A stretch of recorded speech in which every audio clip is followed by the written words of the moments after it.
maka kegagalan seorang gubernur adalah pasti ada orang yang menjadi pengemis di perempatan jalan, masih ada anak-anak yatim yang tidak sekolah, masih ada orang-orang miskin yang rumahnya roboh, masih ada orang yang kebanjiran tapi tidak tertangani dengan baik, masih ada orang yang bunuh diri karena terikat bank emok, bank keliling, pinjol. Itu adalah kegagalan seorang pemimpin.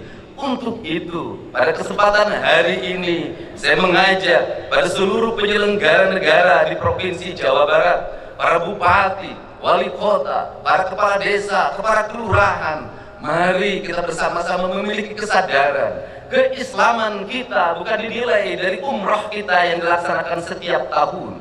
Keislaman kita bukan dinilai dari gamis yang kita pakai. Keislaman kita bukan dinilai dari peci hitam dan putih yang kita kenakan, dari sajarah yang kita hamparkan. Keislaman seorang pemimpin dinilai dari senyum rakyat dalam setiap waktu. Sekolah tidak mesti ngantri. Senyum rakyat dalam setiap waktu makannya tepat dan bergizi. Senyum rakyat dalam setiap waktu jalannya halus. Senyum rakyat dalam setiap waktu pupuk tidak sangat mudah didapatkan. Senyum rakyat dalam setiap waktu ketika sakit di rumah sakit, negara tampil dan hadir untuk mengobatinya. Dokter dan para medis tanpa membedakan kaya dan miskin datang dengan penuh senyumannya. Senyum rakyat dalam setiap waktu ketika seorang yang melahirkan penuh dengan kenyamanan, bayi yang terlahir dilayani oleh para medis dengan senyuman. Maka adalah kehinaan bagi seorang pemimpin apabila di Jawa Barat masih ada orang yang meninggal, mayatnya tak bisa pulang, ditahan di rumah sakit karena belum bisa bayar atau BPJS-nya nunggak. Bayinya ditahan di rumah sakit karena belum bisa bayar atau BPJS nunggak. Anak-anak tidak bisa sekolah, orang-orang miskin makan hanya dengan garam, rumah roboh atau bocor, sedangkan negara abai dalam fasilitas yang digunakan hanya untuk kepentingan pribadi, keluarga dan golongannya. Untuk itu, marilah kita jadikan kesadaran 1 Syawal 1446 Hijriah ini adalah sebuah kesadaran kolektif, kesadaran ritual dan spiritual kita sudah sangat tinggi.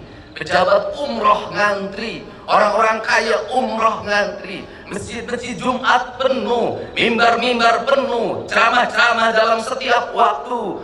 Itu baik, tetapi lebih baik secara substansial adalah dana-dana yang kita miliki digunakan untuk menangani orang-orang fakir, orang-orang miskin, kaum mustadaifin, kaum du'afa, orang-orang fafa, orang-orang yang merintih dalam setiap waktu meminta pertolongan tapi abai orang untuk menolongnya. Kesadaran itulah yang diperlukan oleh negeri hari ini.